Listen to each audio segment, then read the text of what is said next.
Om Shri Sai Ram, Sutra Vahini by Bhagavan Shri Sathya Sai Baba, Chapter 2. Brahman is the cosmic source, force and support. This aphorism means Brahman is the source from which the origination, maintenance and disintegration of the universe emanates.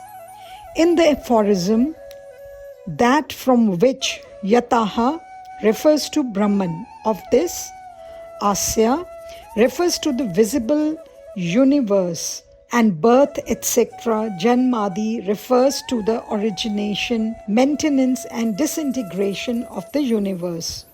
One has to know that as Brahman, the source of origination, maintenance and disintegration, that is Shrishti, Sthiti and Laya of this perceptible cosmos. Brahman is the entity from whom this creation, this apparently concrete, ever-changing product of the tendency of the mind to visualize has originated. This creation is maintained as an organization by Brahman in spite of ever-present flux, and it ultimately subsides or merges in Brahman itself. Shouldn't there be one who designs and decides on some sort of control and regulation of this creation? Underlining the three phases of creation mentioned above, one can cognize not only interpenetrating order or niyati and comprehensive knowledge, but also obscuring or deluding power, that is ajnana vritti. Brahman, the one eternal truth. We can know a great deal about the nature of the cosmos, but our instrument of knowledge is the human eye, right? Physical sciences have discovered much, but it has all been discovered by the human mind, right? The eye and mind describe and analyze things as they are. But how long do the things exist as now? They are subject to modification each moment. However, in spite of the inescapable change that affects all things, one is aware of a truth or fact that is not affected in the least. That unchanging principle is the basis on which the three phases are manifested. That principle is Brahman, the eternal base, the unmoving, the one, the truth, Sathya. One may hesitate to accept this fact and be involved in doubt, since the basic Brahman is not perceived. What is actually perceived are forms with attached names, which are in perpetual change. Consider what happens when a person sees the dry stump of a tree at night. They are afraid it is a ghost or a bizarre human being.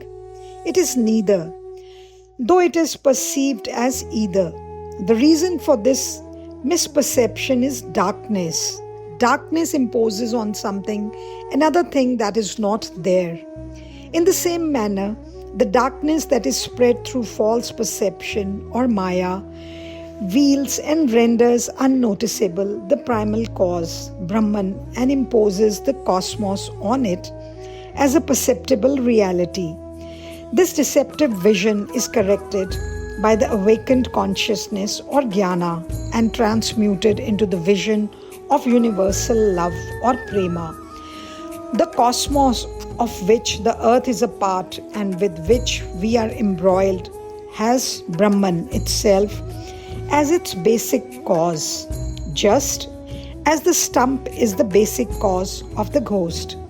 Some others declare as the cause or origin of the cosmos or prapancha such factors as innate nature or swabhava, order, accident, time, etc. But none of these alone nor all of them together can be the cause, for they are inert, incapable of will or initiative.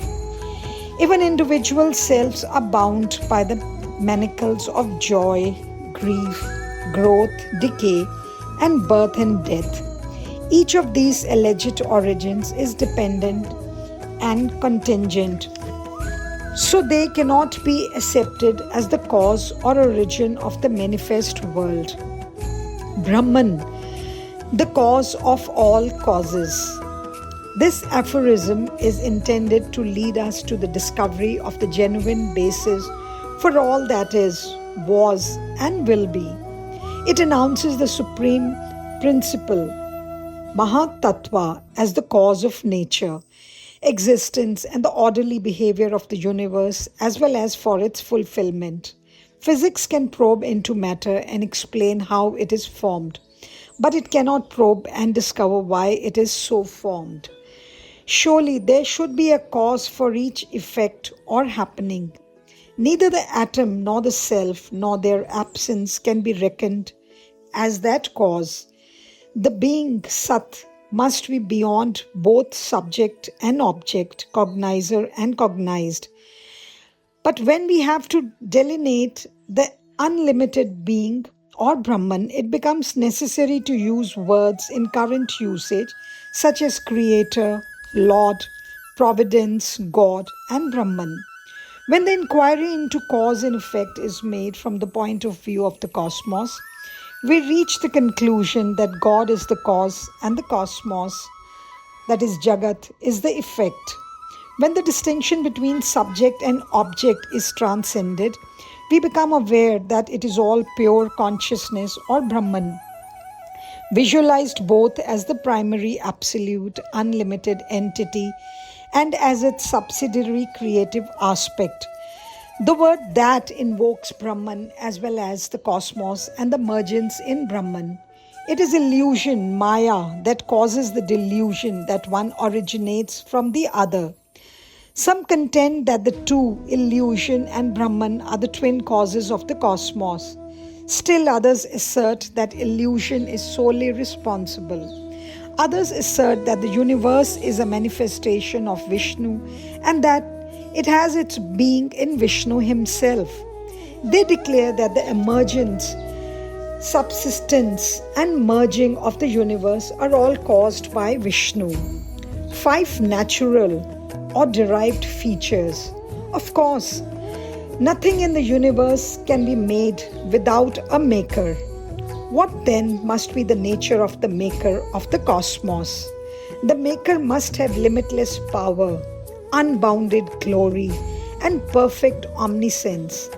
It is not possible for everyone to visualize such a phenomenon, though it is the very fulfillment of the purpose of each one's life. However, it can be conceived and confirmed by 2 characteristics, derivative and true nature.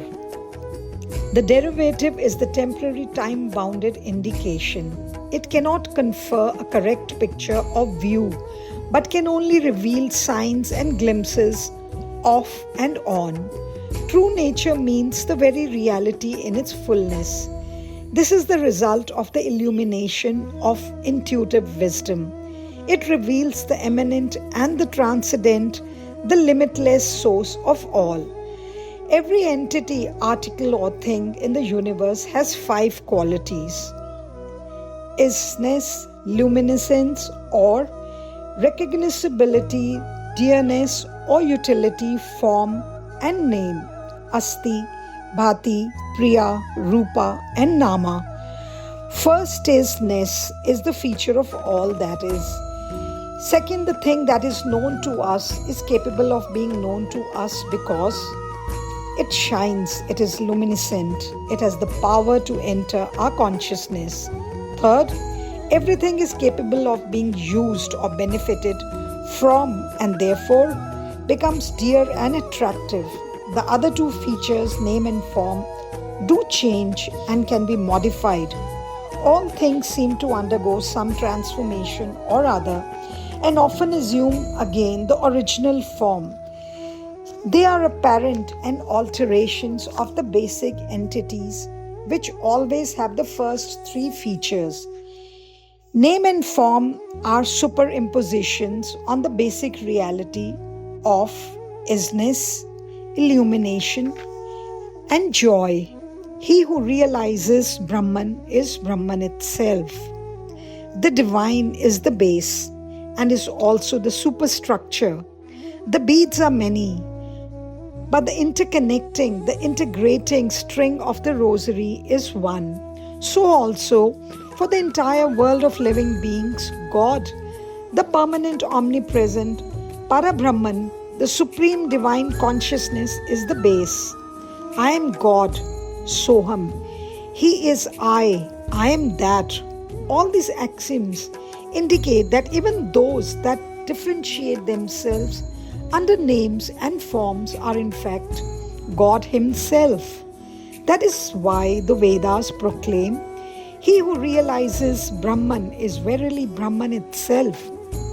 Brahmavit Brahmeva Bhavati. This awareness is the awareness of the reality. The bubble born of water floats in it and bursts to become one with it. All the visible objective worlds are like the bubbles emanating from the vast ocean of divinity. Brahman, they are on the water and are sustained by water. How else can they arise and exist? Finally, they merge and disappear in water itself. For their origination, subsistence, and mergence, they depend only on water. Water is one, bubbles are plentiful. Water is real, bubbles are appearances. Water is the basis, bubbles are delusive forms of the same imposed on it. The mystery of the universe. One is struck with wonder at this wonderful manifestation.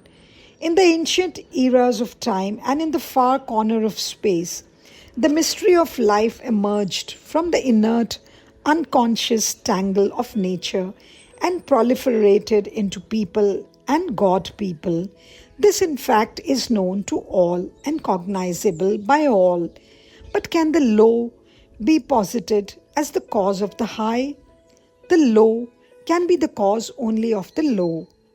We can say that the inert can at best be the cause of the mind, which also is part of the body complex, but only the divine will can be the cause of all creation, which has the 5 features already mentioned. No one can explain otherwise how the complex mind arose and got established. The theory is that all events in the universe follow certain laws and norms. It is not always self-evident, but physics tends to prove that it is quite feasible. The first aphorism indicates the universal supreme called Brahman. The second aphorism describes the same Brahman in another form through another facet. The first aphorism lays down truth, spiritual wisdom, and freedom, Satya, Jnana, and Swatantra. The second lays down the creative aspect of Brahman and declares that the aspect cannot be limited to this particular cosmos. The path of righteousness. Each has its own Dharma or innate speciality, individuality, or love characteristics. This rule applies equally to blades of grass and the stars. The cosmos is not one continuous flux. It progresses persistently toward achieving a totality in the qualities and circumstances. One can also transform oneself from the present status through self-effort and discrimination. The moral forces permeating the cosmos will certainly promote our achievement, but people are too immersed in the all-pervasive delusion to take advantage of these and elevate themselves. They are not aware of the path of peace and harmony in the world. They are not able to hold on to the good and avoid the bad. They can't establish themselves in the dharmic path, that from which the birth, etc. of this, that from which the manifested cosmos emanated with its moving and unmoving entities, that which prompts, promotes and fosters their progress, that in which they ultimately merge. Know that as Brahman, the Taittiriya Upanishad announces, from which they are born, by which they live, and into which they dissolve, that is Brahman. Contending theories of the cosmos. Among the monists, Advaitins, who posit Brahman thus, there are vast differences and deep conflicts of opinion regarding the causation of the cosmos. Some hold that Brahman is the cause. Others assert that it is caused by the play of delusion or Maya. Others ascribe it to the operation of Brahman and delusion. A few others declare that it originated from, merges in, and is protected by Vishnu alone. Some declare that the statement about Brahman is only indicative, a clue to realize the principle behind the cosmos. So to say, Brahman has endless facets and faculties and causing creation, preserving the created and subsuming it into itself are clues to glimpse it. There are others who believe that the mind is the cause of creation, since matter and all the 5 elements are mere structures projected by the mind, and that the mind itself is a transmutation of the inert nature or Prakriti. The working of the mind defies explanation. There is a supreme consciousness and it has caused this creation.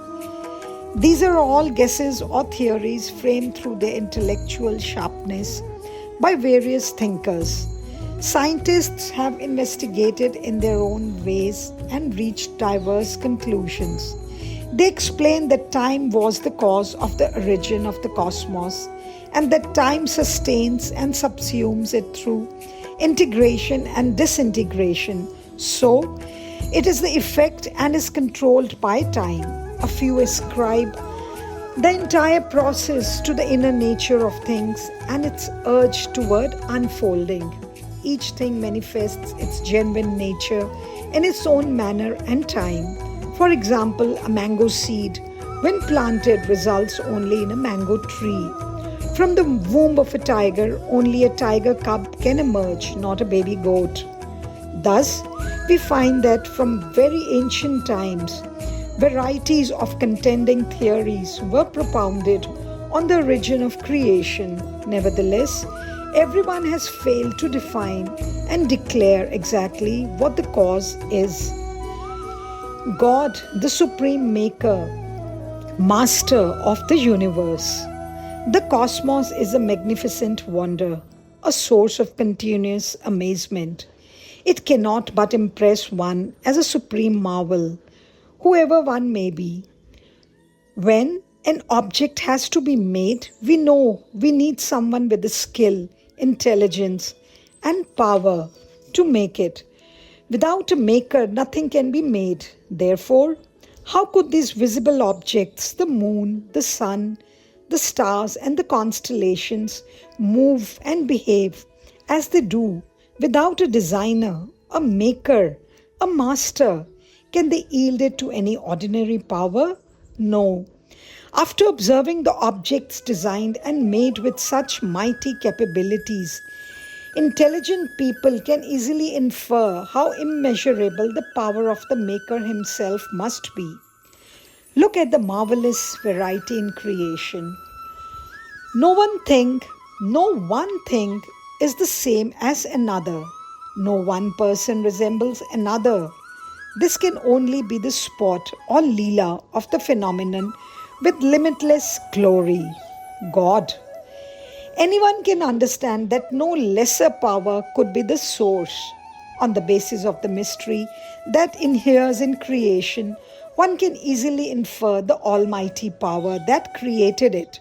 Those who are incapable of unraveling the mystery of the created can never unravel the nature of the Creator. The cosmos, a manifestation of the divine will. Creation or cosmos is the manifestation of the will latent in Brahman. All this is God's will or sankalpa or plan. The theorists who frame and propagate the other explanations mentioned above are only wasting their time. Arguments and counter-arguments are mere barren exercises, or they can be pronounced as exhibitions of the scholarship of pundits or intellectual gymnastics of the learned. They cannot satisfy the yearnings of those whose minds are pure and whose consciousness is clarified. Everything is caused by the divine will. This is the firm belief of the theists. Each one decides this issue from their own prescribed Godhead.